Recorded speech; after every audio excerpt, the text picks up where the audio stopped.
মাতা লক্ষ্মীকে সন্তুষ্ট করার 10টি উপায়। 1. আপনার বাসগৃহ এবং ঠাকুরঘর নিয়মিতভাবে পরিষ্কার পরিচ্ছন্ন করুন। 2.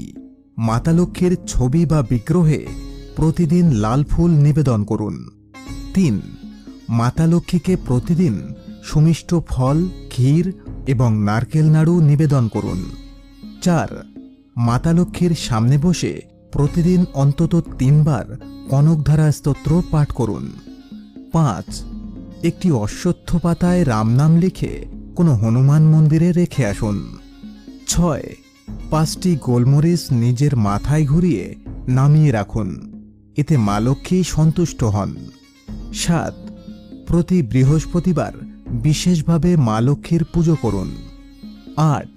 বৃহস্পতিবার ছাড়াও সপ্তাহের প্রতিদিন মা লক্ষ্মীর নিত্য পুজোর ব্যবস্থা করুন।